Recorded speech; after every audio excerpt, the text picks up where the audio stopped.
let's get at what we're really here for, and that's to hear Richard. And tonight, it is the Richard Miller story, the beginning and the continuation of his involvement from the year 1954 through the present time. Richard, if you will, please.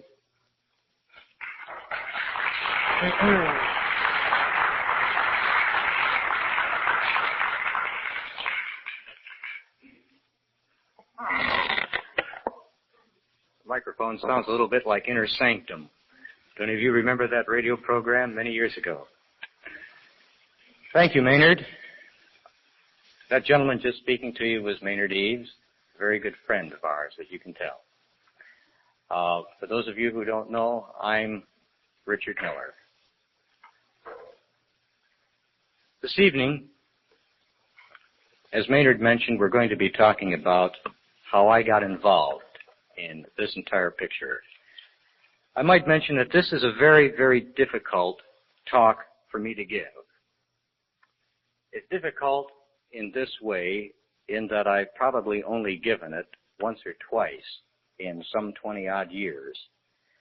Therefore, we'll please ask your indulgence if we maybe skip a few items, but I promise you if you have questions, we'll try and go back and fill in any gaps that we might inadvertently leave out.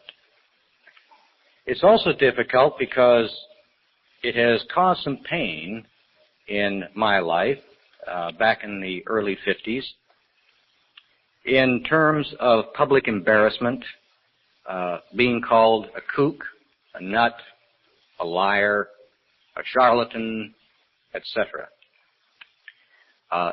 These type things can sometimes get to you, particularly when, as we were in those days, kind of fat, dumb, and happy, or maybe just plain naive.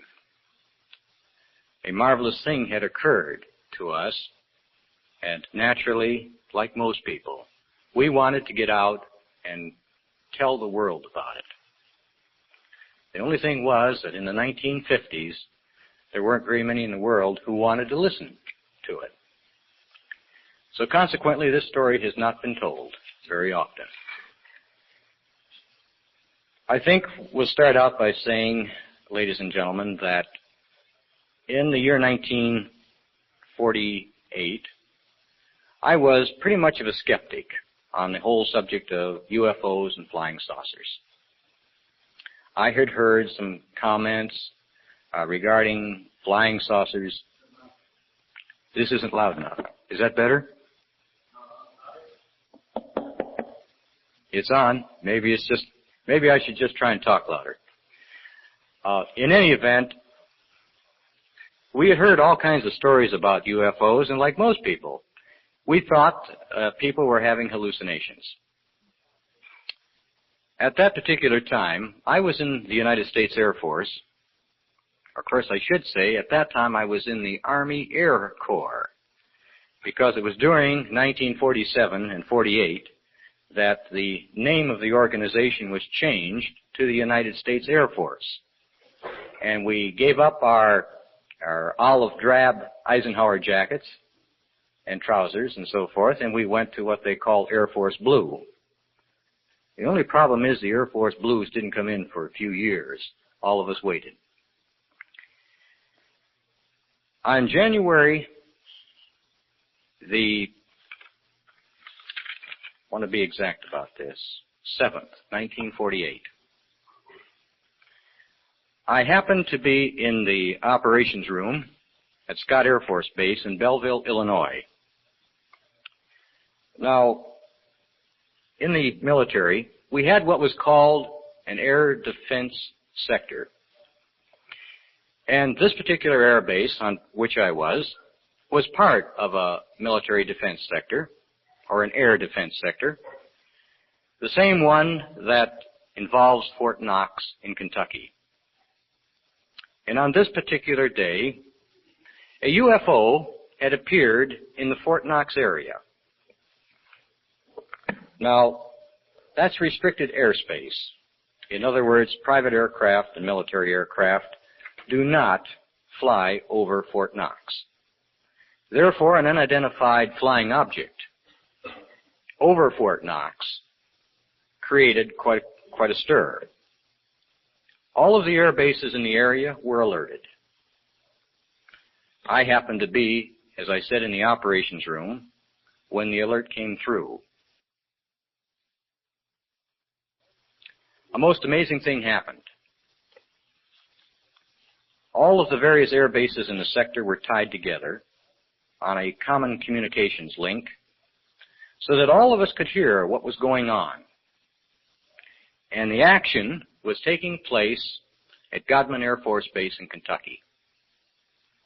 There, the tower operators suddenly viewed a UFO flying in the near vicinity of Godman Air Force Base. It was observed first with binoculars by the tower control personnel. They immediately alerted the base commander at Godman and called him to come to base headquarters. The alert went out to all the air bases in the sector because at that time we did not have very many jet interceptors around, but we did have the fastest thing in the Air Force at that time that was commonly available, the F-51 fighter, which was a propeller-driven aircraft, for those of you who can remember those days. All right, about that same time, a squadron of 4 F-51s was flying near Godman Air Force Base. They were called on the radio by the tower operator and asked to pursue this object and attempt to identify it. They did. They changed course and went after an unidentified flying object. Now, I should mention that one of the reasons pursuit was engaged in this instance was the fact that we had lost, speaking of the Air Force, 2 officers in a previous encounter with UFOs earlier in the year up in Tacoma, Washington. And since 2 Air Force officers had died in the investigation concerning a UFO, we were a little bit uptight, or the Air Force was, about this subject. So we immediately had these 4 jet or propeller-driven fighters take off to start chasing this UFO. The gentleman, the pilot, in charge of the flight was a Captain Thomas Mantell. And we started listening to the radio traffic between Godman Air Force Tower and Captain Mantell and the 3 other aircraft that were with him. And they chased this object for quite a considerable period of time. Our first alert occurred at 1:50 in the afternoon, and at 2:30, Captain Mantell's flight was alerted to start the pursuit. Well, we have an account here of what took place at that time. I don't think we'll go into all of it, other than to say that Captain Mantell's flight was running low on fuel. And so his 3 wingmen who were with him that day all asked permission at various stages of the pursuit to come back to Godman or to Stanford Field in Kentucky for both refueling as well as taking on oxygen equipment. None of these planes were equipped with oxygen, as this was a routine flight that they were on, a low-level flight. Captain Mantell is the only person who did not report back to the base for refueling or for oxygen. I would like to just quote his part of the conversation with the tower. We have the complete conversation here between the tower and him, but let's just talk about his remarks. After he was directed to pursue it,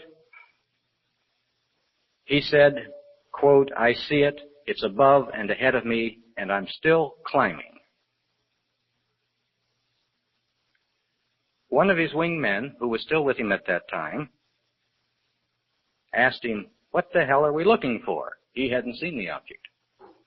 And Mantell answered him and said, "The object is directly ahead and above me," directing the other pilot's attention to where it was. That was at 2:45. At 3:05 that afternoon, Mantell again called in on his radio, and he said the following: "I've sighted this thing. It's metallic. It's tremendous in size, and it's starting to climb higher.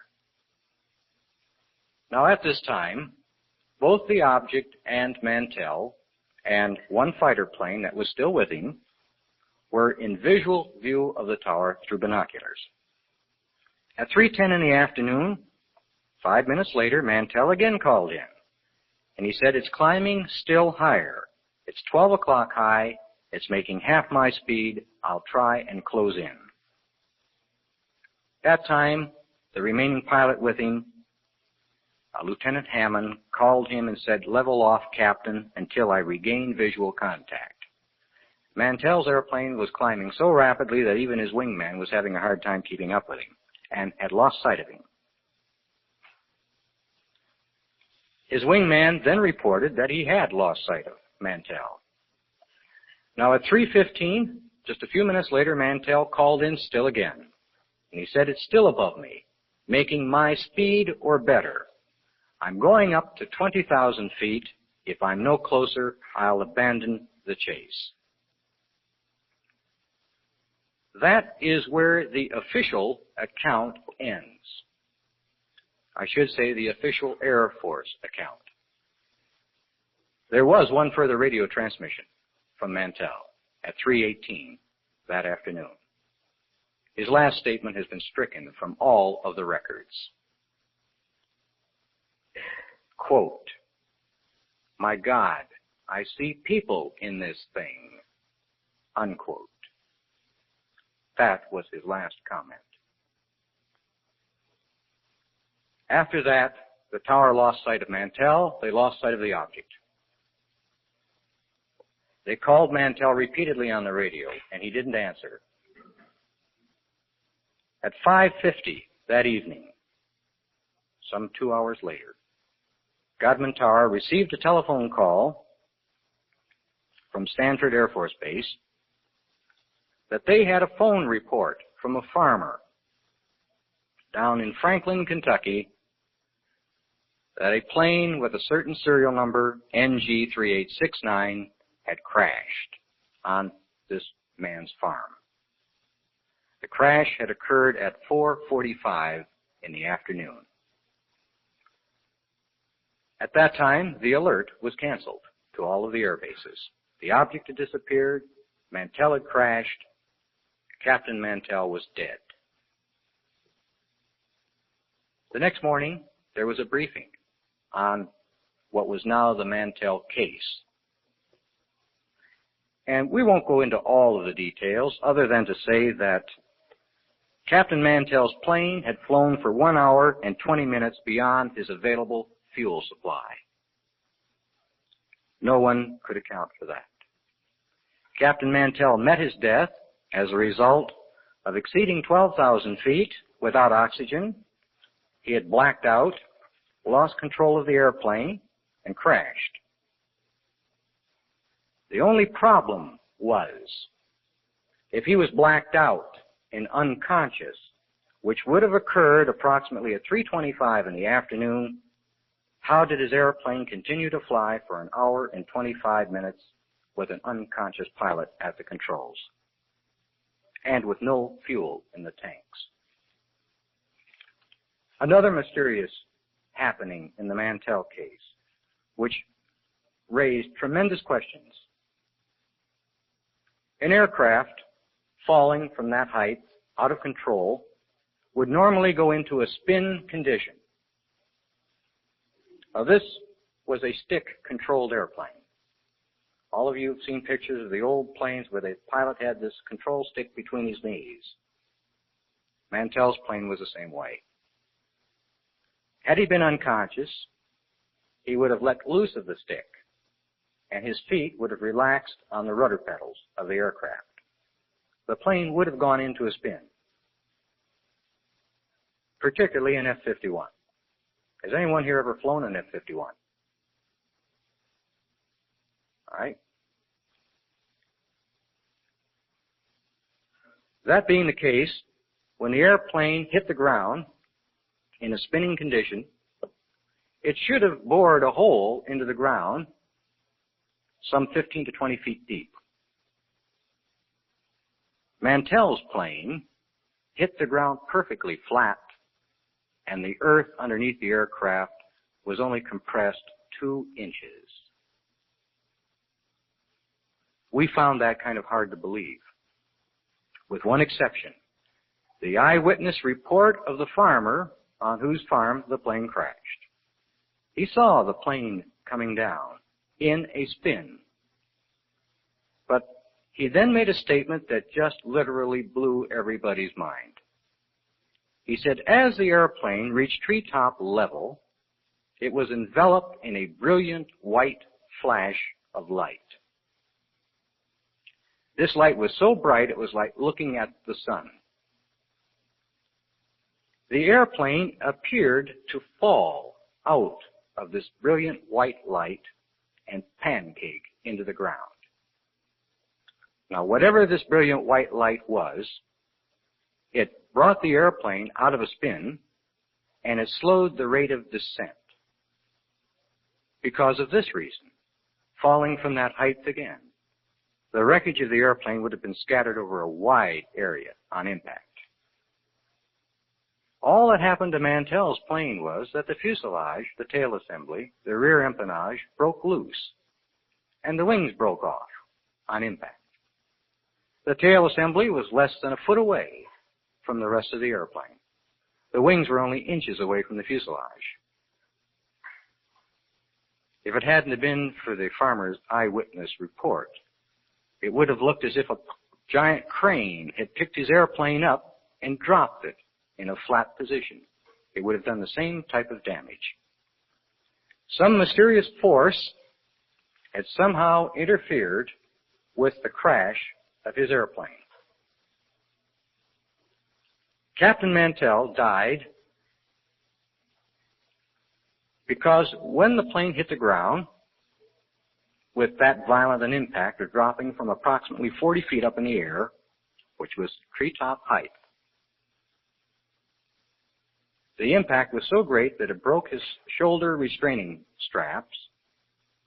He flew forward over the control stick. The control stick impaled him through the chest, and that's how Captain Mantell died.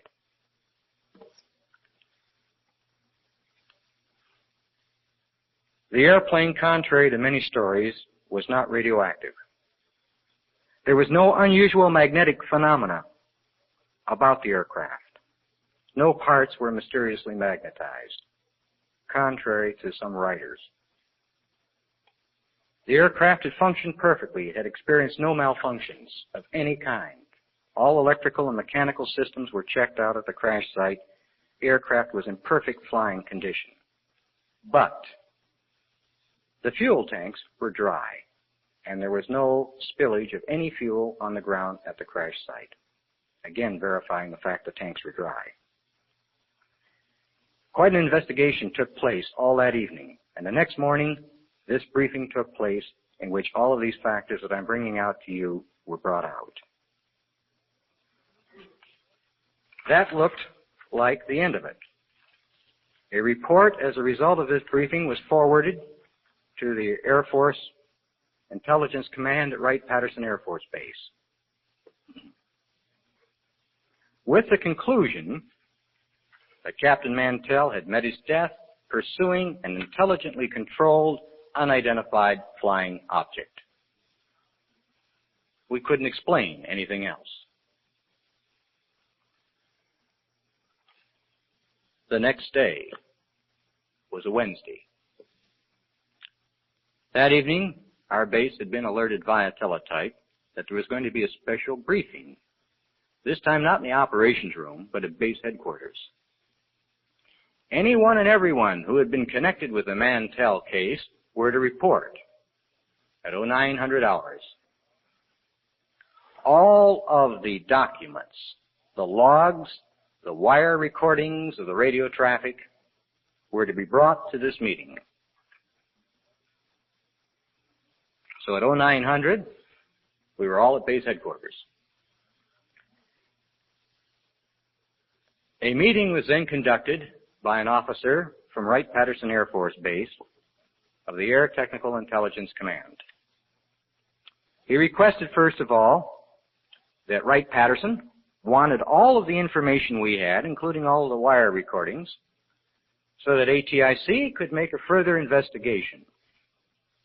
So, very dutifully, all the records were turned over to this officer. Then the officer said, "We have made an investigation." And I would like to read you the information that was going to be released later that day by ATIC to the press, because the press was really hot on everybody to get an explanation of what in the world happened to Mantell.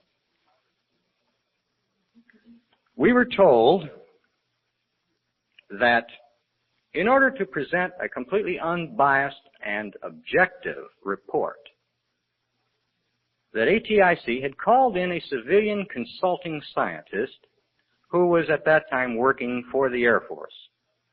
This scientist was Dr. J. Allen Hynek from Northwestern University.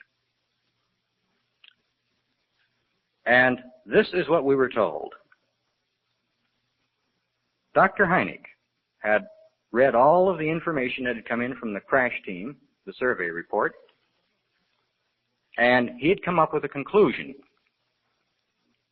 Quote, Dr. Hynek's conclusion: Captain Mantell mistakenly thought he was pursuing an unidentified flying object.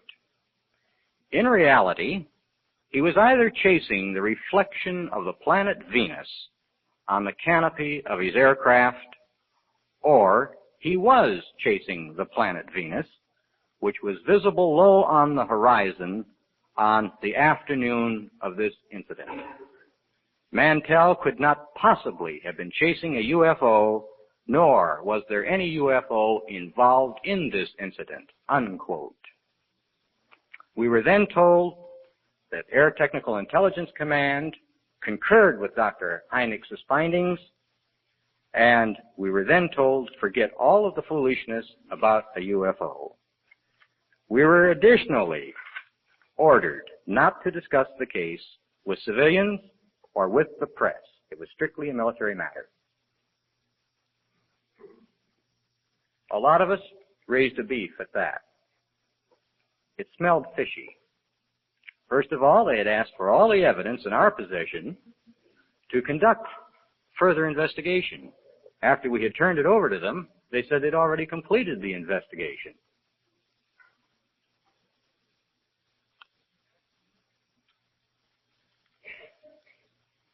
What can we say?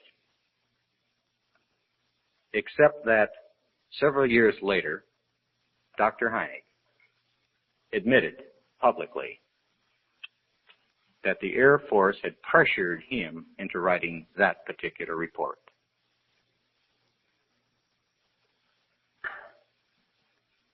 Ladies and gentlemen, I was no longer a skeptic. I had been up till that time. Now I wondered why we had gone to all of the trouble to cover it up, to keep it away from the press and from the public. I therefore finished my tour of duty in the Air Force, and as most people, that glad day arrived when I was released from the Air Force. We got discharged. And so I went happily back to civilian life, and an interesting thing happened. I'd been out of the service maybe 6-7 months. I was still trying to figure out what I wanted to do in civilian life. I had thoughts of going into the television repair business with a friend of mine. TV was just kind of getting off the ground in those days, and we thought it might be a good business to go into. And then in January of 1949, I received a phone call from Air Technical Intelligence Command asking whether or not I would be interested in becoming an undercover civilian investigator of UFOs.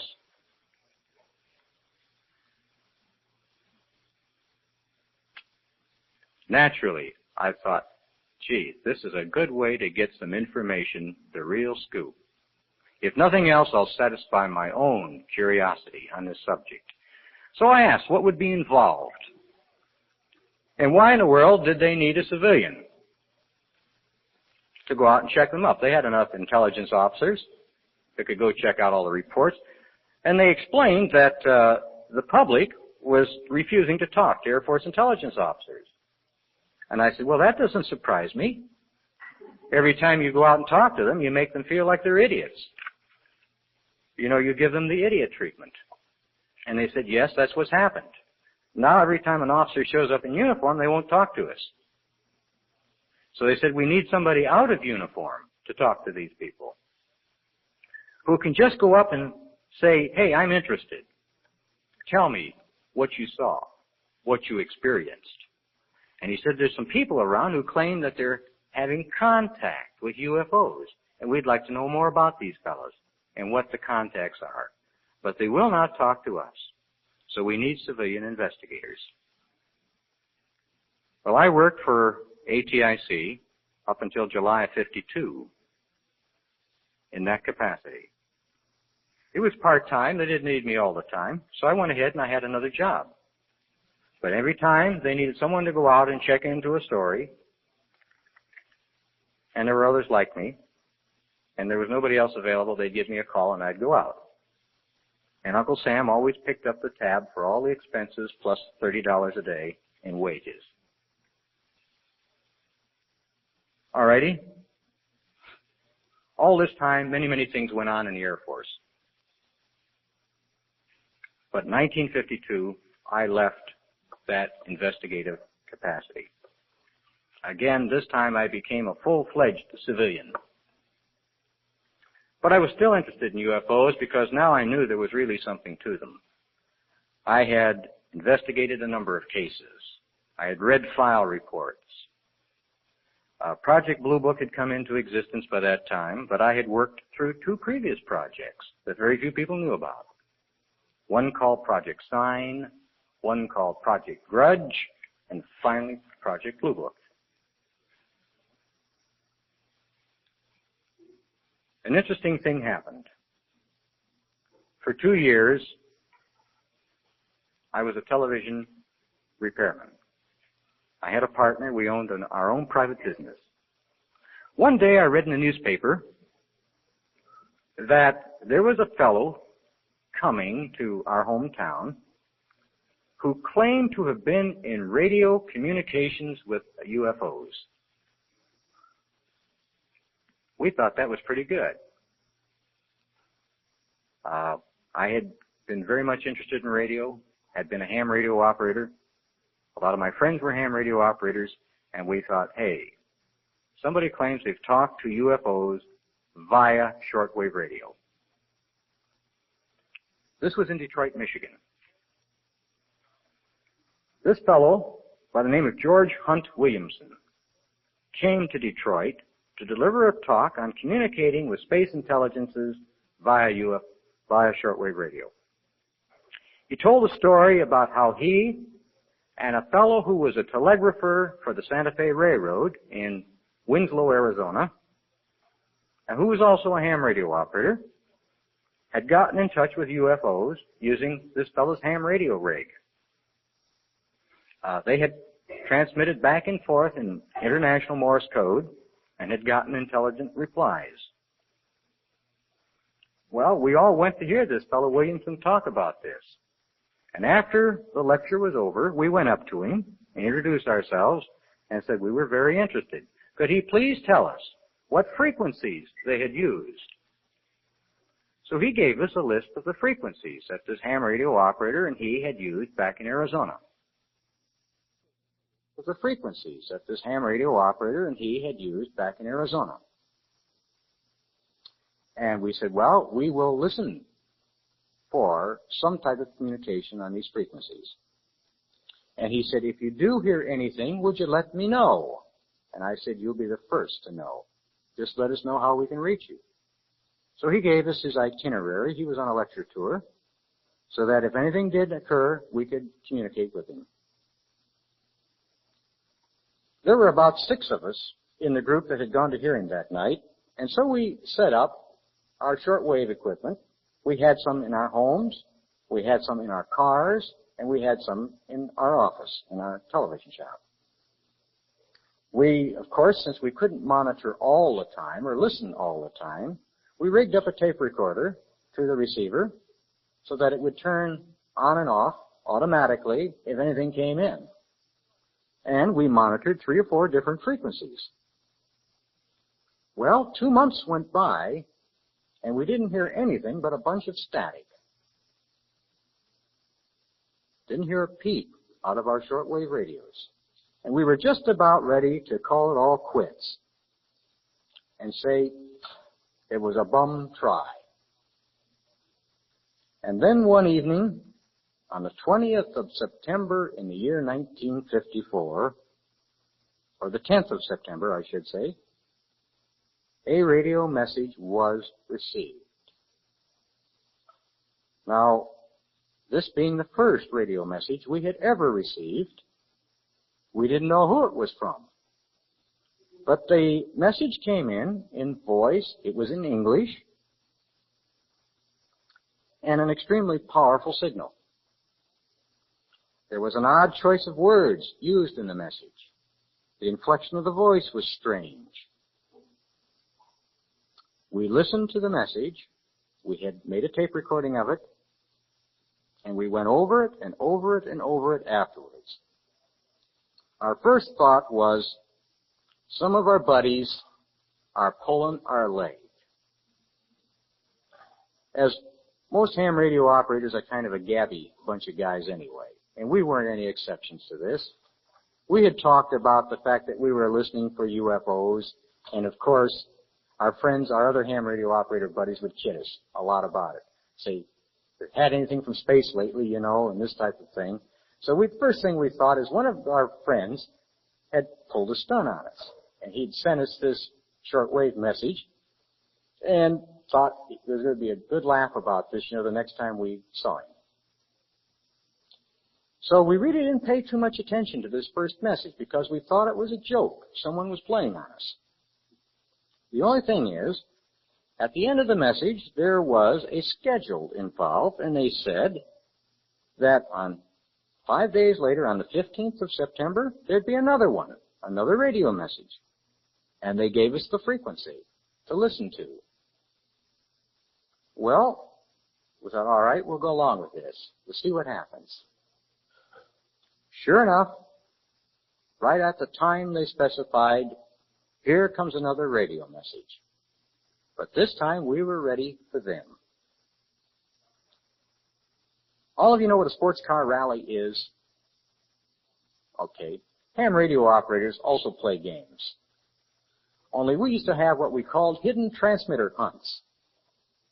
We'd send some guy with a portable shortwave set out into the boondocks, and he would send a message. And we had all built up radio direction finding equipment.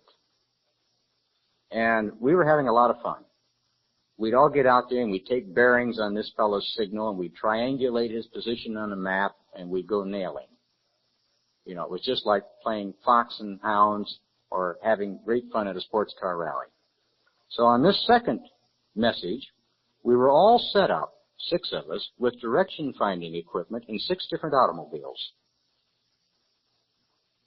And we thought, boy, if there's anybody out there playing games with us, we're going to get him. Well, the message came, the message went, and we drew a blank. We couldn't get a bearing on the signal. Now, we knew it wasn't the equipment malfunctioning, because 6 sets of equipment couldn't all malfunction at the same time. But we couldn't get a bearing. Period. No matter which way we turned our direction-finding equipment, the signal was equally as strong. So we were up in the air. This threw us for a loss. With the second message came a schedule for a third message. We thought maybe we weren't doing something right. We'd better get the pros involved.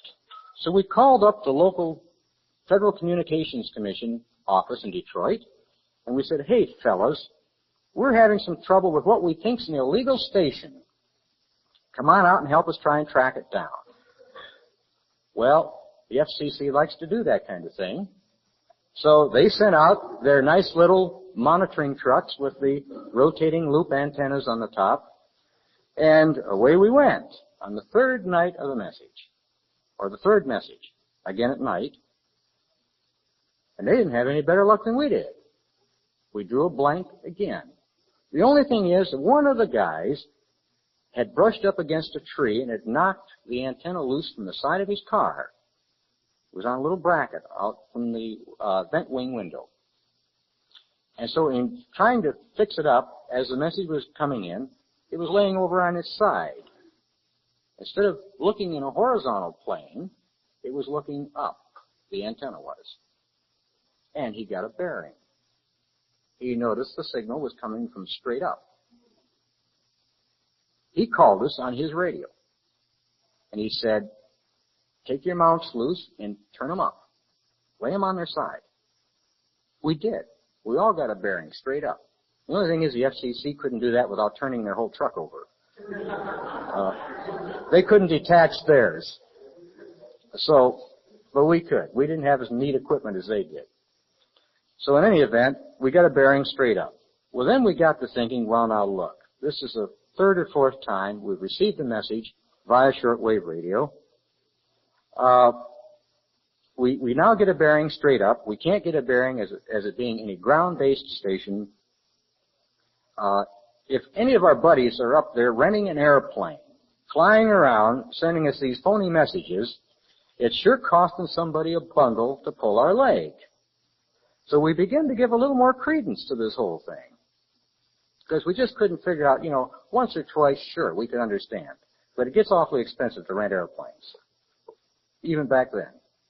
So we couldn't figure anybody who was that well-heeled. All ham radio operators that we knew of were dead broke most of the time. And we didn't figure any of them had enough money to hire a plane. So we gave up on that idea. About that time, on the 20th of September, we went out to our office mailbox one morning, and in there was an envelope. The envelope was addressed to our company. There was no return address on the envelope, and there wasn't any postage stamp on the envelope. But the envelope had been canceled at the post office. Well, we thought maybe the stamp had fallen off. Somebody hadn't glued it on right. We opened the envelope up, and here's a set of plans written on ordinary notebook paper, plain white paper. We later found out you could have bought it in any one of 100 stores. And here was a set of electronic drawings, where we looked at these drawings, and at first we couldn't make heads or tails out of them until we figured out that it was some type of a photoelectric eye coupled to an audio amplifier. In other words, it was some kind of an instrument designed to receive a beam of light, just like an electric eye in a supermarket. If you walk through and it opens the door for you automatically. Well, we got to thinking and we said, wait a minute. Where do you use light beam applications for sound? And of course, the first thing we thought of was a motion picture projector. That's how you get the sound off the soundtrack. So we went ahead and we decided we'd build this thing up, because down in one corner of the last page, there were 3 pages of drawings. There was a name, and the name was MECK-TAU. And we thought, that's a weird name, but it's interesting. We went ahead and decided it only cost us maybe $20 to build this thing, so we went ahead and built it. And we made a light beam receiver. We didn't know why we were building it, but we thought somebody went to all the trouble to send us the plans. Okay, we received a number of radio communications thereafter, and about 3 messages later, our friends from outer space, whom we were beginning to think of them as, by that time, commented on the plans they had sent us. Well, now we knew at least who they came from. they asked us to continue building it, and they said to us that on October the 17th of 1954, Mr. George Hunt Williamson will be returning to Detroit on his lecture tour. We would like you to tape record his entire lecture and then transmit his lecture to us via your light beam equipment.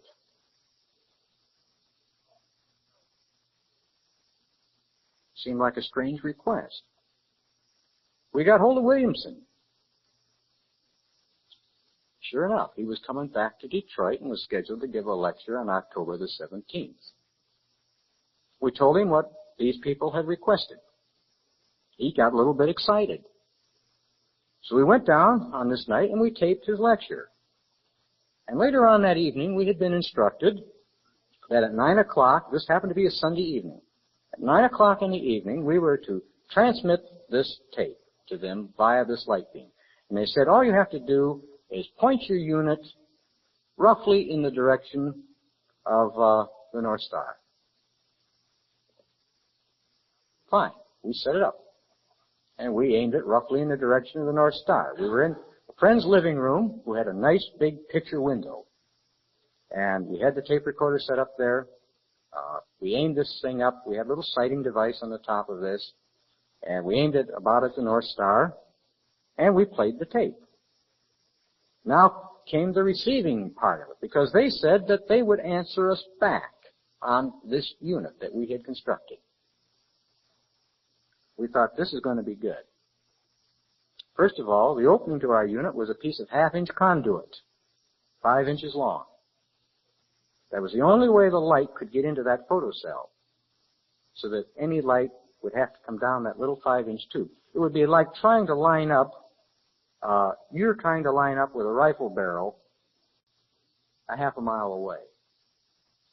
And we figured this is going to be a neat trick for them, because they're going to have to be directly in line with our unit in order for us to get anything. Well, we plugged in the receiving part of it, and all we got was one horrible loud hum on the tape recorder. We realized suddenly we had a problem in our receiver. We had lost a ground connection someplace, and we had a loud buzzing hum. No message could possibly come back. Well, we got out the soldering irons and the screwdrivers, and we dismantled the unit, checked it all the way through. 2 hours later, we found a poor solder connection, repaired it, got it working, plugged it in, everything was fine. And we said, well, we've missed the boat. Our space friends had our schedule set up for 9 o'clock, and they were going to answer immediately, the minute we had sent them the tape. But we thought, what the heck? We of course, did not line up the unit back with the North Star. We just aimed it out over the treetops out the picture window and said, well, fellas, if you can read our minds, you know where the thing's pointing.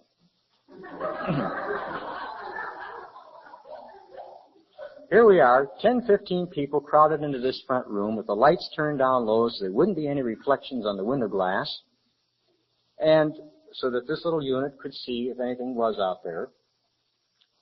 And within 5 minutes, the most astounding thing in the world happened. Pandemonium broke out in the front room.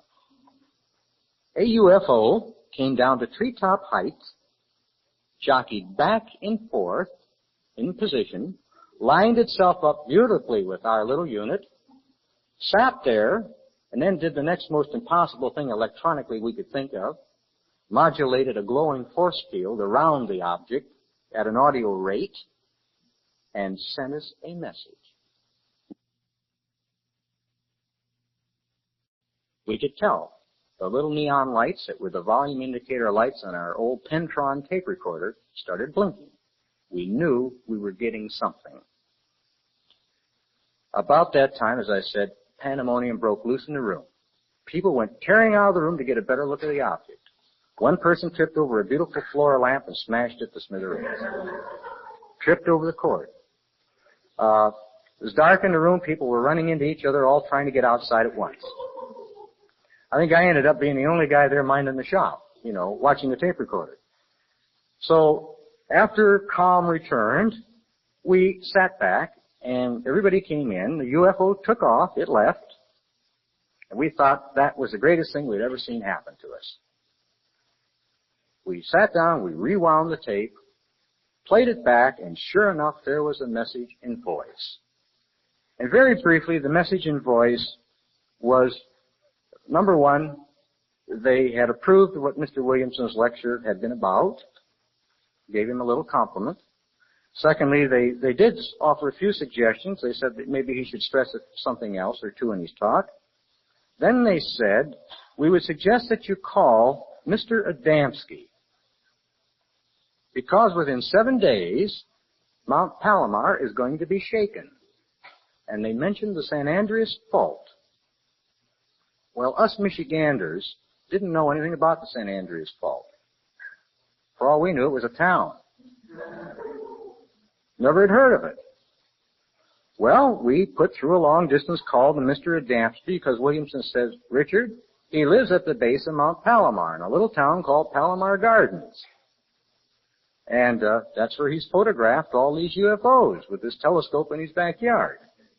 And he's right at the foot of Mount Palomar. So we tried to call him. We couldn't get him. He was gone. So we thought, well, George, whatever's going to happen, you're going to have to weather the storm. Well, we didn't have access to anything other than the wire services. Sure enough, 7 days later, in the Detroit papers, was a little article saying there had been a mild earthquake at Mount Palomar, registering such and such on the Richter scale.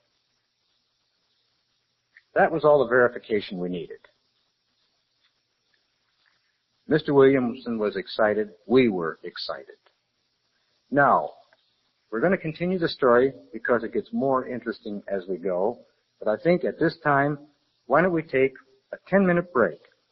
I would like to ask you, as Maynard has earlier, to please hold on to your slips so that you can write your questions down. We're not going to collect them right away. We'd also like you to know that if there's anything you would like to see over here at these tables in the way of either printed material or tapes, go over and talk to the ladies there. They're very nice. And we'll see you in 10 minutes.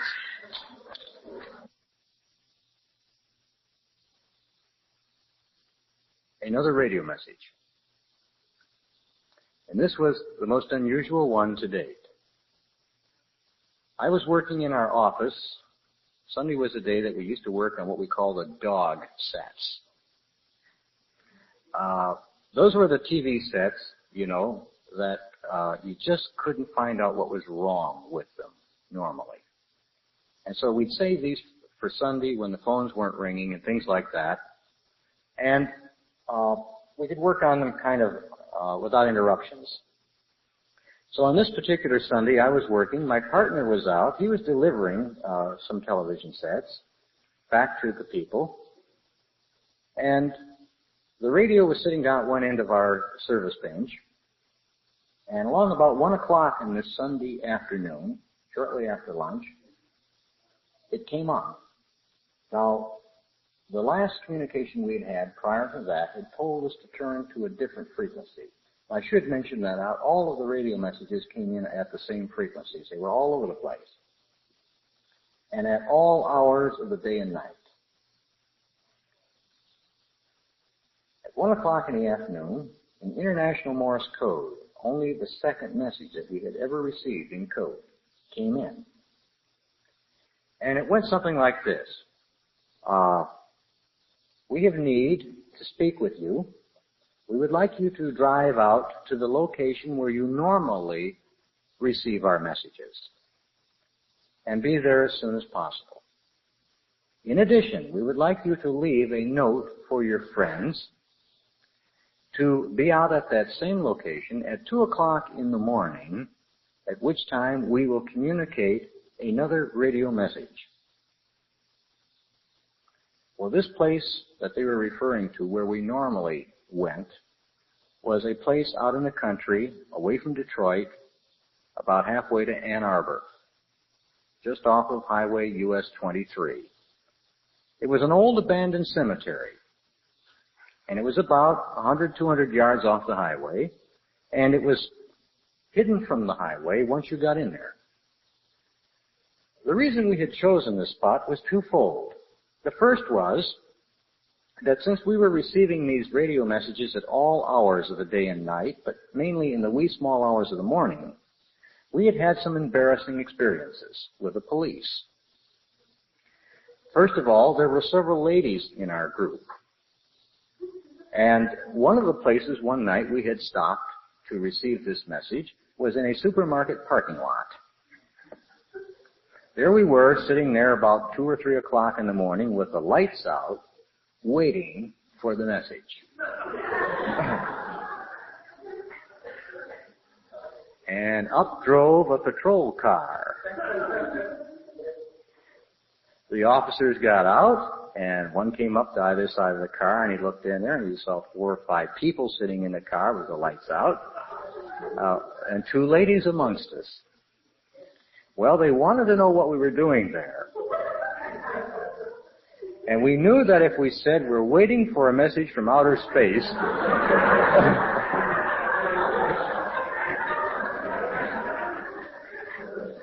that, they'd have thrown the key away.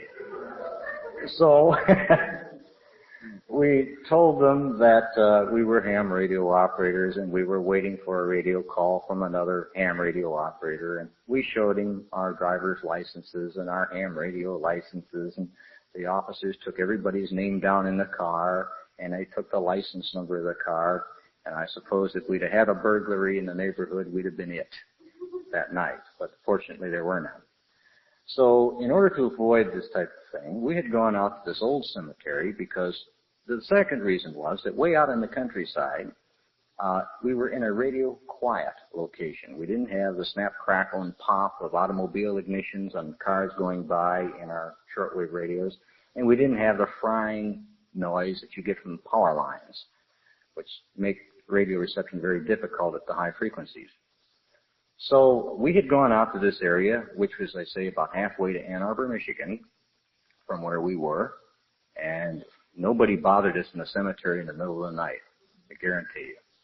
It was pitch black out there at night, and it was beautiful. We used to take our telescope along with us to sit there and look at the stars and maybe hope to see a UFO or something, and just turn the volume up on the radio so we could hear it, and we'd all stand outside on a nice summer evening. Well, anyway, that's the place where they had requested we go, out to this place.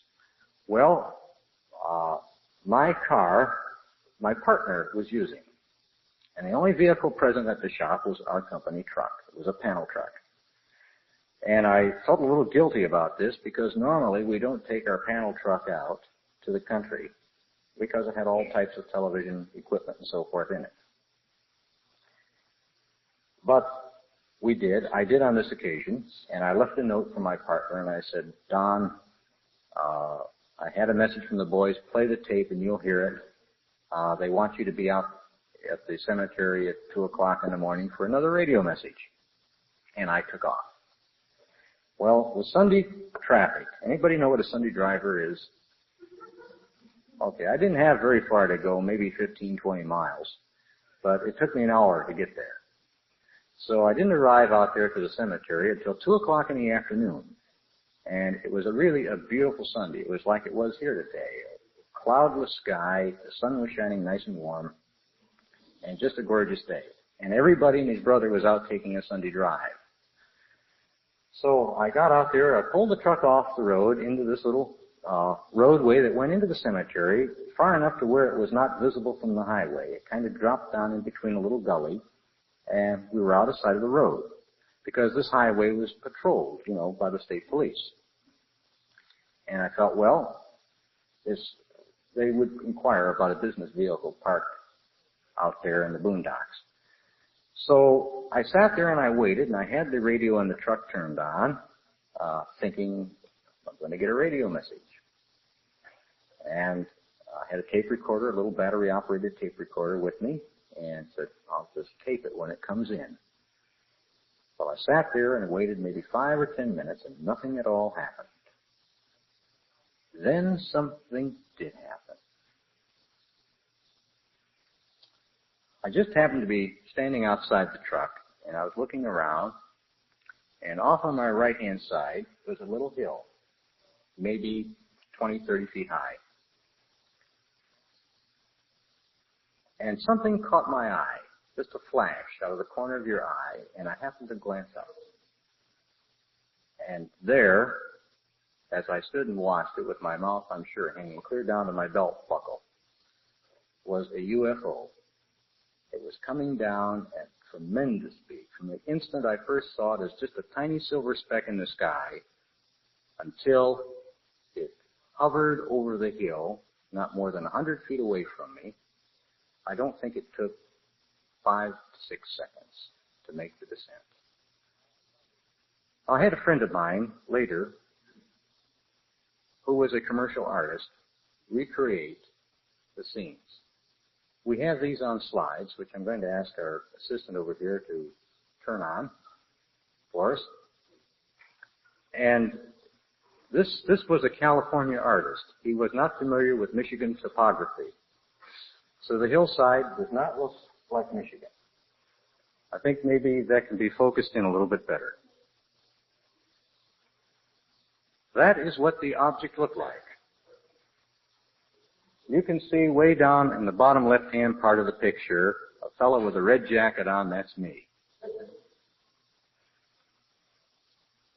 Michigan countryside, by the way, has a lot more brush and things, and this looks to me more like Palm Springs or down south, Southern California, and that's it. This object was metallic, aluminum, magnesium in color. I estimated the size to be about 150 feet in diameter. It looked like maybe 50 feet high at the tallest part because it was tilted on its side a little bit when it came down, and then it flattened out. And it hovered about 12 feet off the ground at the top of this little hill off to the right. Well, I stood there transfixed. I didn't know what in the world to do. So I thought, well, if I'm ever going to see one of these things up close, now's my chance. So I started scrambling up the hill. Now this object, because it was up high, was in plain sight of US 23 and all of the cars going by on the highway out there. I walked up the side of the hill as fast as I could, and as I approached under the edge of that vehicle, which happened to be absolutely flat on the bottom, the hair, I was wearing a short sleeve shirt underneath my jacket, the hair in my arms just stood right straight up, and I didn't think to look at what was happening to my head. And I wondered often if maybe my hair was standing right straight up. But it was just like you had entered a high voltage electrical field and everything was just sticking out. Other than that, there was no harmful effects. And it dawned on me that this object had moved at fantastic speed to descend as fast as it did. There was absolutely no sound coming from it, and there hadn't even been a rush of air from such a huge object descending that rapidly. Normally, you'd have thought there would have been a thunderclap, or at least a good strong breeze from something that big moving that quickly. But there was no breeze from the object and absolutely no sound. It was silent. I walked up under the edge of the object, and something very strange happened. Could we have the next slide? There was an opening at the outer edge that opened up, a doorway in the bottom, and a stairway came down out of it. I kind of thought to myself, hey, this is just like taking a flight on TWA or something. And a man appeared at the head of the stairs. He was dressed in what appeared to be a brown suit of, well, it looked like coveralls, the only thing I could think of. And he wasn't more than 10, 15 feet away from me, and he stood at the head of the stairs, and he raised his arms, and he motioned me to come aboard. Now, the bottom of the stairway did not touch the ground. The first step was about a foot off the ground, so I had to jump and grab the side rail there to get onto the first step, and then I felt I'm committed. And a lot of thoughts went through my mind right about that time. But I remembered all of the radio messages we'd received, and I had never detected in any of them anything of a negative nature. These people had seemed to speak in very positive terms, very friendly terms. So I thought, well, this is my chance. So I decided I would move, and I did. And I got on the stairs and went up to the top of the stairway. When I got to the top of the stairway, the gentleman there didn't say a word. He just motioned me to step aside. And the minute I left the stairs retracted. And if you'll change the next slide, went back into a little compartment. The opening, what I would call like a hatchway in the floor, closed. And we stood there till all of this happened, which took maybe 15, 20 seconds. Now, we were standing in a circular hallway, which apparently moved all the way around the outside circumference of this ship, and right off to one side of us, going towards the interior, or what had to be the heart of the vehicle, was another long hallway. He motioned me to follow him, and we went down the hallway towards the interior of the ship, not the hallway circling around the outside edge. When we got to the far end, there was a doorway, and it was closed. And he did something with his hand, which I couldn't see what he did, but suddenly that doorway slid aside. And we walked through into a room. If you'd like to change the next slide. This room, standing just inside the doorway, looked to me at that time to be about 90 feet from the wall I was standing by across to the opposite wall, the far side. It looked to be at least 30 feet tall to the top of the ceiling, and it was a domed ceiling. This fellow immediately turned around, went back through the door, and the door closed. And here I was standing in the room.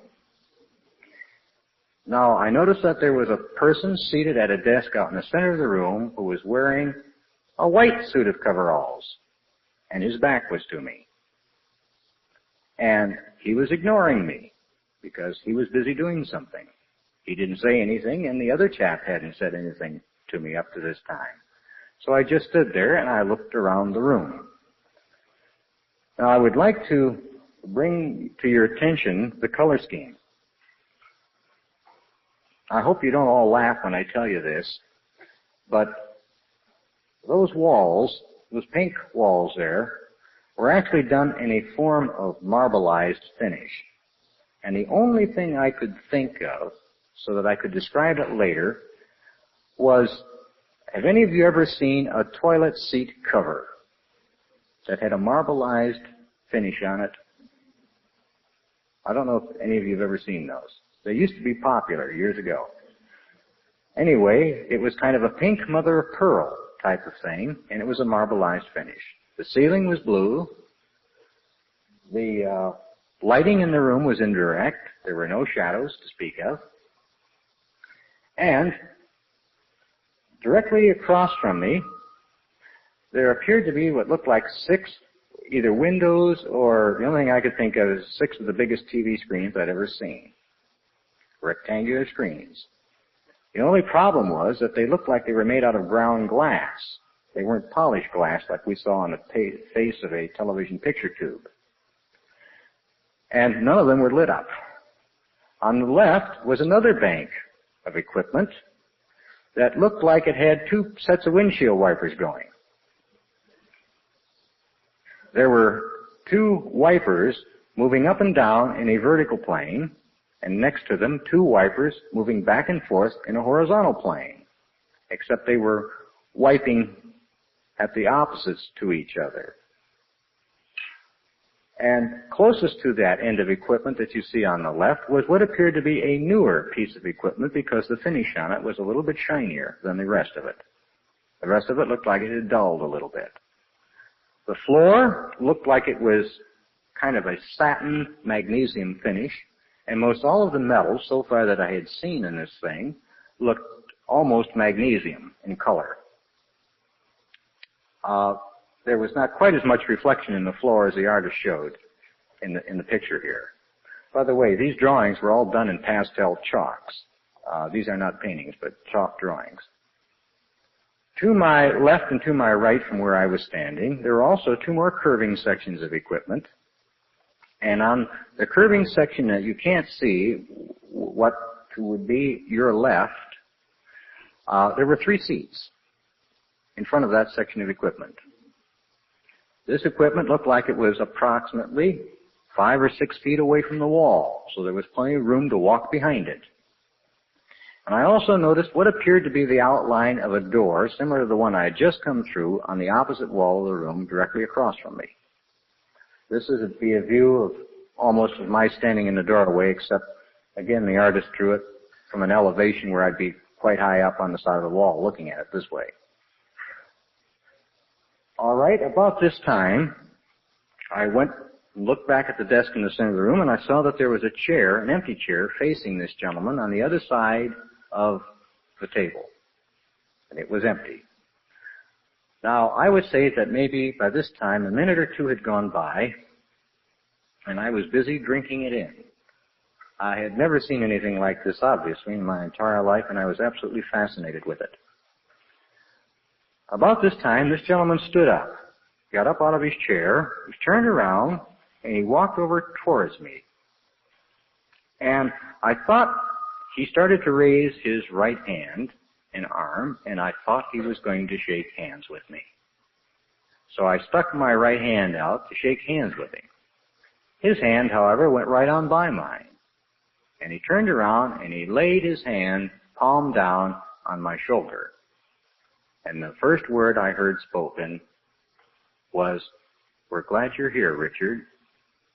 We have a great deal to talk about." And with that, he took me by the arm and he led me over to these chairs I mentioned to you that were on the left, that are not in the picture here. And we sat down and we started talking. And we talked and we talked and we talked. I asked him a lot of questions, and he did a lot of talking to me. He didn't ask me any questions, however. I found out that his name, or at least what he was known as, was a name that was spelled Soltec, pronounced in our language Soltec. But I found out that it really wasn't his name, it was just a title. Now, this gentleman, and I said, we sat and we talked for many hours, looked like what I think you're going to see next. Would you change the slide? This is how he appeared. I estimated his age to be maybe 40, 45 years old, very fine-featured, slightly graying at the temples, hair very neatly cropped. It was not a brush cut, however. It was just long enough to lay down. His eyebrows were arched, as you see. He had kind of a quizzical look in his eyes. His complexion was what I would call a tan olive, almost like a Spaniard, practically, in terms of complexion. Skin was very smooth. He had no traces of any beard. I wanted to ask him about that. Very neat. His clothing was very much like you see. The uniform or the clothing he was wearing had a soft collar. The material was very soft, kind of a metallic weave in the fabric. It was shiny. It didn't feel metallic, but it looked that way. It was one piece. There were buttons used as a fastening. However, the buttons were concealed behind a flap. And those are not epaulets on his shoulders. It's just the way the shoulders were constructed in this piece of clothing that he had. There were no signs of any military insignia of any kind. This outfit that he was wearing was completely unadorned. He didn't even have a fountain pen in his pocket. So that's what he was dressed like. And he had on a pair of soft boots made out of the same material. No leather. We sat and we talked. And we talked and we talked. And we talked about many things, which we won't go into tonight because that would take maybe just as long as I took with him. But needless to say, I had gotten onto this vehicle at 2 o'clock on Sunday afternoon. The first time I happened to glance at my watch, it was 11:45, a quarter to midnight. We had been talking all that time. I should mention something else. I did not feel any sensation of movement. The air was perfectly easy to breathe. There was no problem breathing the air. It smelled just like ordinary air to me. This gentleman spoke perfect English, very cultured English. Another thing, I didn't get hungry. I did not smoke a cigarette, and I did not have to go to the bathroom. Now that may seem strange, but for 12 and a half hours, it seemed like all of my physical processes, such as hunger, appetite, desire to smoke, thirsty, and so forth, were almost suspended. At no time did I lose consciousness. And I touched this gentleman, and I felt him touch me. In my opinion, he was solid, and he was as real as you and I are. I don't think he was a mirage, and I don't think he was some kind of a ghost or a spirit. There were 4 other men on board this vehicle. Each one of them was very friendly. Each one of them came up and was introduced to me during the evening, or during the time that I was with them. We maybe would talk for a few seconds, and then they would go on about whatever their duties were. The lengthy conversation was with this fellow. All of them were very warm, very polite, very, very friendly.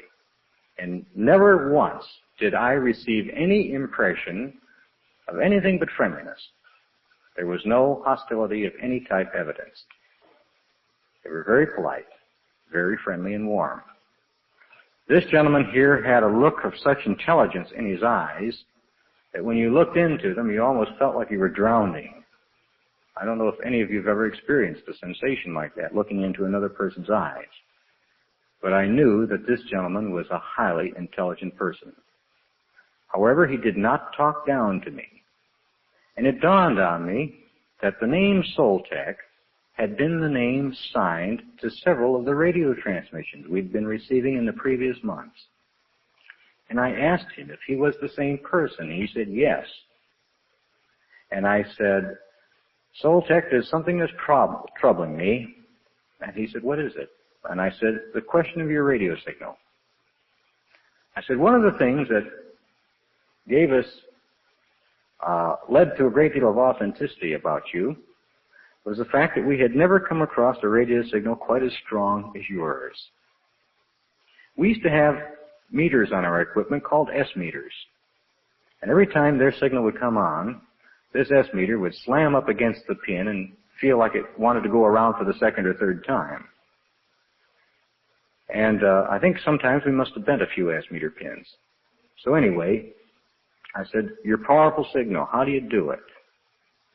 We've never heard a station as loud and with as solid a carrier as what you have. So we walked over to that shiny piece of equipment on the left that you see, the part that I said looked newer than the rest, and he pulled out a plug-in unit. And it wasn't any bigger than a package of king-size cigarettes. And he handed it to me, and I held it very gingerly. It was kind of a milky, opaque plastic. You couldn't see what was inside of it. But you could tell there was some weight to it, that there was something inside.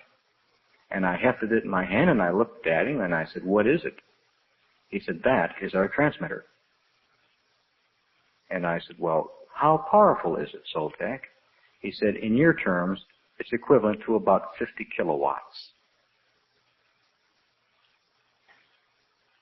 This did surprise me. I said, how come you have so many of them? He said, we use a number of different frequencies. Each one is for a different frequency. All right. If you'll change the slide, Scott. Once during the evening, one of those vision screens I mentioned to you, the one in the bottom left-hand corner, turned itself on as we were sitting talking. There was no one else in the room except us. This gentleman had not done anything to activate it. It just suddenly came on. And the little lights that were alongside of it turned green. Now, earlier in the evening, I had noticed that the lights on all of them that were turned off were red. But this screen came on for maybe 20 or 30 seconds. As it did so, the lights on the side turned green. This picture appeared in color on it.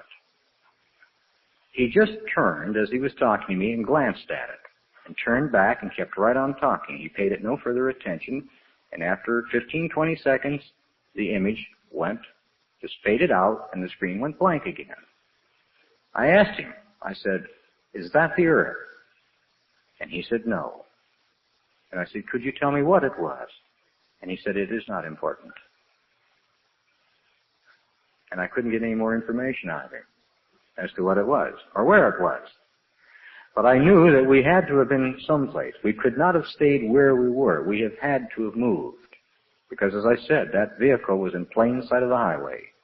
And with all the traffic going up and down there on a Sunday afternoon, they couldn't have stayed there for more than 30 seconds without being spotted. And they probably were spotted while they were picking me up. Along about 1 o'clock in the morning, I said, "Soltec, part of the message that you used to get me out here was that there was going to be a radio communication with the other people in our group at 2 o'clock in the morning." He said, "Yes." And I said, "Do you suppose it would be possible for me to say hello to them?" I thought I was being a little bit crafty. I said, "I would like to tell them that I'm all right because I'm sure by now they're worried. They've found the abandoned truck." Fortunately, I had thought to lock it. The only problem I had in my mind was my partner maybe deciding to, since he had a spare key, to drive the truck back to Detroit. Well, because I didn't know when this experience was going to end. And I said, "Soltec, I think everybody would be greatly relieved if you'd let me at least say hello to them." And he said, "Yes, you can say hello to them." I said, "Gee, that's swell, thank you." And we went ahead and we went on talking. Okay, about 5 minutes to 2, this is 2 o'clock now, 2 a.m. Monday morning, 12 hours later. He asked me to accompany him out to the desk in the center of the room. And when I got there, I said, "What are we supposed to do, Soltec?" And he said, "Well, we're going to be communicating with your friends in just a few moments." And I said, "Okay." And he said, "Sit down in the chair." So I sat down in the chair where he'd been sitting when I first walked into that room. And I looked around, being a ham radio operator, for the microphone. And I said, "What do you talk into?" And I thought he was going to hand me something. He said, "You don't have to talk into anything. Just sit there and talk. They'll hear you." Again, he didn't touch anything. 2 o'clock came, and he said, "You can speak to them." Well, the first thing I said is, "Hi, guys, this is Dick." "I'm okay. I'm with the boys." I had no sooner gotten that out of my mouth than one of the vision screens across from me lit up.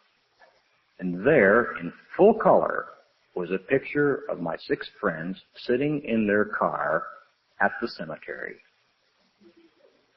Now, what I'm going to tell you is incredible. I had been an electronic technician.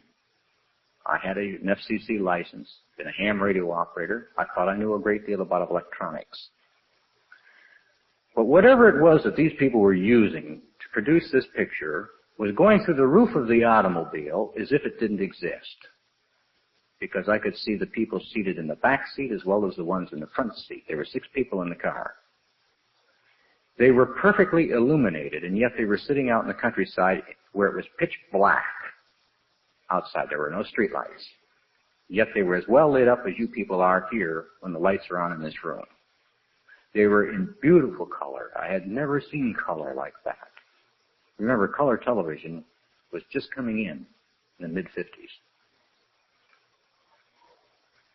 The view was from the front of the automobile at an angle of about 45 degrees looking down. Well, I was kind of speechless for a second, and I said, "Hey, guys, guess what? You're on television." And right away I knew if anybody's ever going to believe it, now's my only chance. So I said, "Don, you're driving and you've got your brown jacket on. Henry, you're sitting in the back seat and you're wearing a red necktie and you've got a blue shirt on." And I told this woman what she was wearing and everybody else in there as fast as I could spit it out. Because just about that time I felt a hand on my shoulder. And I looked around and Soltec was looking at me with the type of look that said, "My friend, you have gone too far." He said, "Richard, I will speak to them now." I said, "I'll see you guys later," and I got up. The image stayed on the screen all the time. And I could see them all leaning forward, listening intently to the radio. The Soltec sat down and he talked to them for maybe 2 or 3 minutes. At the end, he closed off, but he did not set a new schedule for another communication. He told them that I would be all right.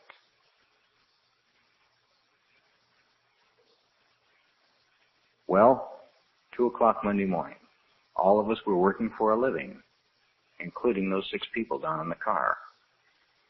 As soon as the message was ended and they had been reassured that I was all right, they did the next logical thing. They turned around and drove back to Detroit so they could go home and get some sleep.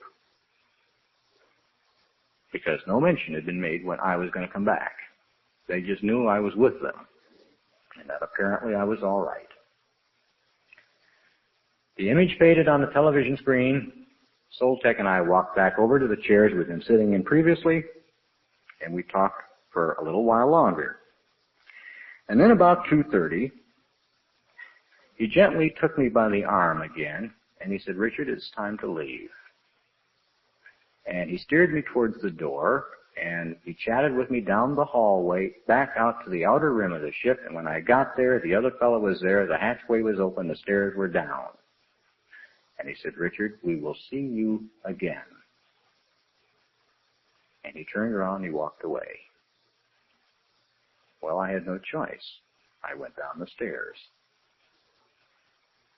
I jumped off the last step onto the ground. It's 2:30 in the morning and it was pitch black. We have the next slide. I turned, and within just a few seconds, that vehicle started to move away.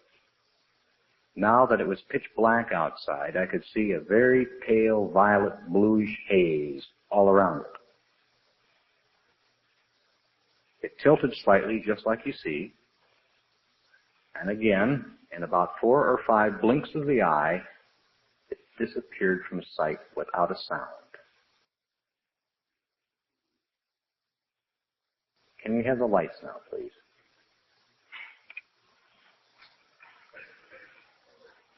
Bright, isn't it? 12 and a half hours. I was standing out there in the countryside, and the first thing I looked for was the truck, and it was still parked there. My partner had left it for me. I guess he figured I was going to have to get back to Detroit somehow. We went over and unlocked the truck and got in it, started the engine, and drove away. I was going to go back to Detroit, leave the truck at the office, get in my automobile, and go home and get some sleep. To say I was excited was putting it mildly. I thought Soltec had been extremely clever in maneuvering the parting the way he did because he didn't give me one chance to object to it. Because if I'd have known it was coming up, I'd have probably argued with him quite a bit. I was all set to stay. I was a single man. I had no attachments other than the mother and the father. And I'm sure, had he allowed it, I could have communicated with him some way. But I was ready to go and stay with these people. So the departure came rather suddenly at 2:30 in the morning. Well, I got in the truck and I drove back to Detroit, straight back. And I thought, tomorrow is going to be a busy day. Well, my friends, who had left it shortly after 2, had stopped at a coffee shop on the way back. They were all excited about the radio contact, me being with them, my talking to them, the television thing, the whole bit. So they had stopped at a coffee shop. And the time they had stopped in the coffee shop was maybe 20 minutes or so. 2 blocks away from the office, I'm driving the truck, and all of a sudden I see this car coming up madly, quickly behind me, blinking its lights, flashing everything, turning his lights off and on, and lo and behold, it's all these guys in their car. They had just caught up with me because of their stop. Well, they pulled me over police car style, and over and angled in front of me. I jumped out of the truck. They jumped out of the car. We kind of hugged each other, shouted, yelled, screamed, and all that. Went back, got back in the cars, went back to the office. We stayed up all night. I didn't go to sleep until, I think, 4 o'clock the next afternoon because we just sat and talked. Nobody went to work that day. Everybody stayed. We talked and we talked and we talked. Well, that's the experience of a trip.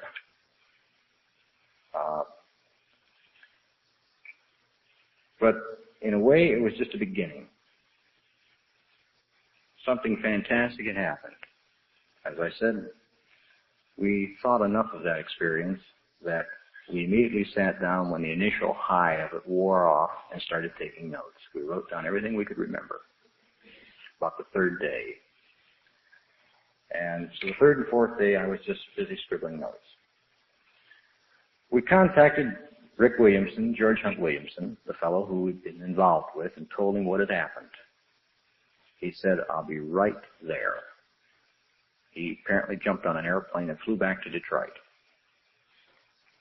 He arrived a couple of days later from wherever he was, and we sat and we talked. Well, Rick was going to be in town then. He was kind of in a lull between scheduled talks.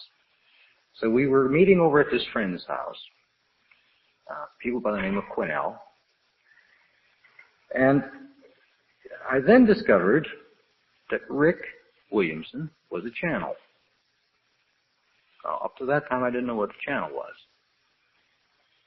But Rick was a trance medium, and I didn't know it. Till one evening, he apparently had told these ladies about this, and they had prevailed upon him to channel, to bring through some kind of a message. So Williamson had laid down on a couch, one end of their living room, and went through an assortment of different wheezes and sighs and sneezes and whistles and bells and all kinds of funny noises. And suddenly his voice changed, and out came a very strange sounding voice who was somebody by the name of Philip.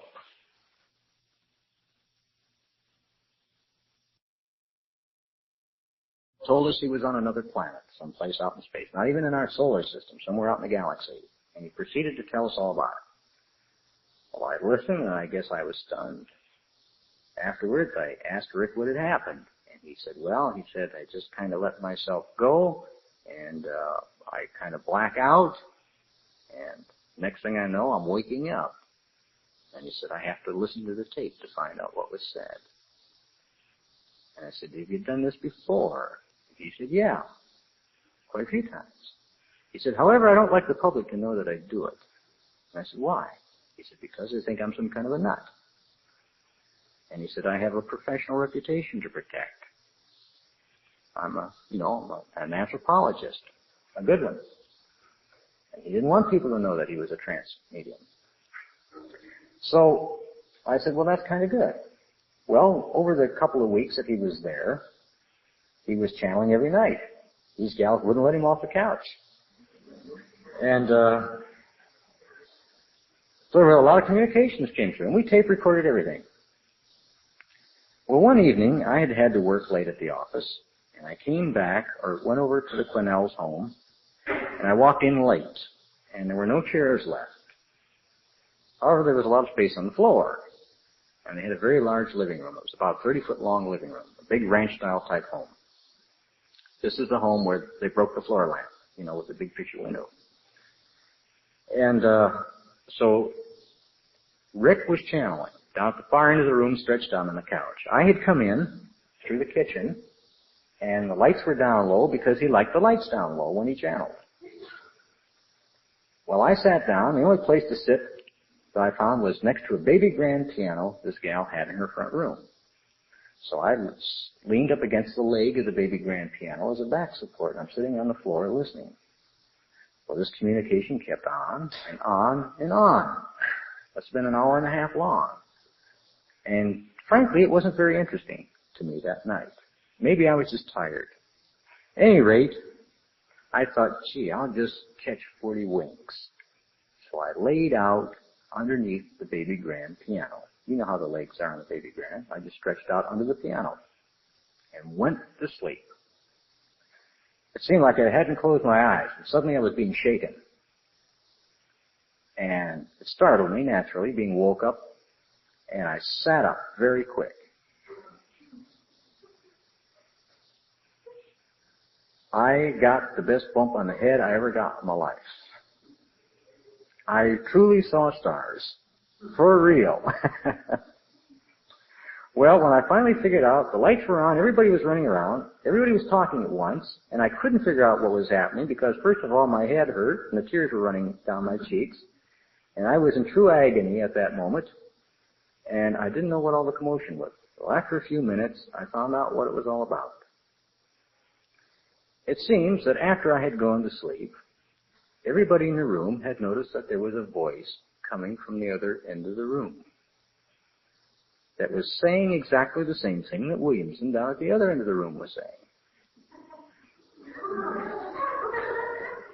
Just like listening to stereo. And lo and behold, it was coming out from underneath the baby grand piano. Well, they had discovered, they turned the lights on and found out that I was repeating the same message he was repeating at the other end of the room from the same individual. Now let me explain that first of all, I wasn't in a trance. I'd just gone to sleep. I had never tried to pick up any kind of a telepathic communication in my life. I was flabbergasted, to say the least. They had made a recording. They'd moved the mic down next to me, too, just so they could get it. And they played it back and said, here, listen to it. And here was a strange voice, which sounded a little bit like mine, but not the same. And same word for word. And you could hear enough on the microphone of him at the other end of the room, and it was perfectly synchronized. Both of us saying the same thing. Well, that kind of shook me up. Well, 2 days later, Williamson had to leave Detroit. And, of course, guess who had to take his place on the couch? Well, I thought, what the heck, I'll try. And since Williamson got his messages laying down on the couch, I thought that's the way you had to get them. So I'd stretch out on the couch and get real nice and comfortable and close my eyes, and suddenly somebody started talking. The only difference was this. I thought, now wait a minute. I don't want to go through all this malarkey that he goes through. All the whistles, grunts, sounds, etc. And besides, I would like to be able to hear what they're saying, not have to listen to the tape afterwards. I would like to be awake, not unconscious, not asleep, not in a trance. I would further like that if there's anything they say that I don't agree with, that I have the prerogative to terminate the communication. Because I wasn't sure who was going to talk. And if it was somebody I didn't like or didn't seem like I liked him, I wanted the ability to shut it off. I'd heard enough about so-called bad entities that I was being a little bit cautious. So these people agreed to those conditions. So I would just lay down and close my eyes, but I was wide awake. And suddenly, it was just as if I stepped aside mentally. My lips would move a little bit, and suddenly out came a voice. They had asked permission if they could use my larynx. I said, sure, as long as it doesn't hurt. And here comes his voice. Didn't sound like me very much. Kind of a strange quality to it. And I thought, boy, this is really weird. Anyway, that was the start of what we would have to call telepathic communications, because they were not trance communications. And it was one-way telepathy. They would do all the talking, and I'd just sit there and do all the listening. And we tape recorded it. Well, within 2 months, Williamson came back to Detroit and he said, Richard, let's go out to California, Los Angeles. He said, that's where all the action is. You know, that's when all the flying saucers were running up and down the coast patrolling the San Andreas Fault. And everybody and his brother in California was seeing flying saucers. You know, every night at 9 o'clock you could run outside and see a flying saucer go zipping by. So he said, come on, everything's going on out there. And he says, and I know a lot of nice people out there. And he says, there's some people I want to introduce you to. And I want you to tell them your story. I says, fine, Rick, I don't have anything to do. Well, about that time, my partner and I had been thinking about getting out of the television business. It was getting to be a hassle. And even in those days, everybody thought television repairmen were crooks. You know, particularly if you had to take the set out of the home to the shop to repair it. If you couldn't fix it in the house, you were highly suspect. And I'd gotten a little tired of that. And by that time, too, a few people had begun to say, come on, Richard, what kind of a story are you pulling on us about this flying saucer gag? And I said, I don't care whether you believe it or not. I told you the way it happened. Well, there were a few people who made a few disparaging remarks, and I said, well, that's okay. So when Rick said, let's go to California, I said, fine. We came out to Los Angeles, and we stopped at a place called Giant Rock, which was way out in the middle of the desert, 17 miles from nowhere, to meet a fellow by the name of Van Tassel. And I was introduced to him, and we talked to him, and he said, Richard, we're having a convention in a couple of months out here. And I said, here? In the middle of the desert? And the only things out here is jackrabbits. And he said, well, there's about 2,000 or 3,000 people come to these things. And I said, you're kidding. He says, no. He said, I think you ought to come and tell the story. What happened to you in Detroit? I said, well, okay, Van, you say 2,000 or 3,000 people come out here. I guess I'll have to believe you. And Williamson was going to talk, and there was another fellow by the name of Dan Fry who was going to talk, and I'd heard of some of these guys, and a chap by the name of Adamski was going to talk. Another fellow by the name of Orfeo Angelucci was going to talk, and I hadn't heard of him, but I found out who he was pretty quick. And so we said, fine. Rick says, come on, I've got to go into Los Angeles and visit my publisher, and he said, there's some people there I want you to meet. So we drove into Los Angeles after a couple of days of staying out at Giant Rock, which was an airport, an airstrip out in the middle of the Mojave Desert, somewhere north of Yucca Valley. You know where Palm Springs is? You know where 29 Palms is? Okay, that area. Yucca Valley. But 17 miles straight out into the desert, north of there. And in those days, there weren't any paved roads like there are out there today. It was all dirt. And you got stuck very easy. It was soft sand. So we drove into Los Angeles, and we went by his publishing house. And that evening, he said, Richard, there's some people I want you to meet. And I said, who are they? And he says, Mr. and Mrs. Myers. I said, fine, Rick. He said, you'll like them. So we went out to the Myers' home. A couple people lived in Pacific Palisades. And we drove out there, and I met Mr. and Mrs. Myers. Gain and Roberta Myers, to be exact. Only in those days he was called Harry. He changed his name to Gain later. We kind of hit it off, the Myerses and us, and we became pretty good friends. In fact, a few days later, Williamson left and Miller stayed with the Myerses for a while. They found out I could communicate with the space people. I found out they were ardent UFO investigators. So we had a mutual interest, to say the least, plus the fact we liked them. And I guess they liked us. So I went ahead and I got an apartment in Los Angeles and went out and found a job. Went to work. But the Myerses and I would get together every night, practically. And I found out that they were lovely people, been deep metaphysical students for a number of years. And that started the third phase of our activity, which is bringing this information collected down through the years before the general public. Thank you very much, ladies and gentlemen.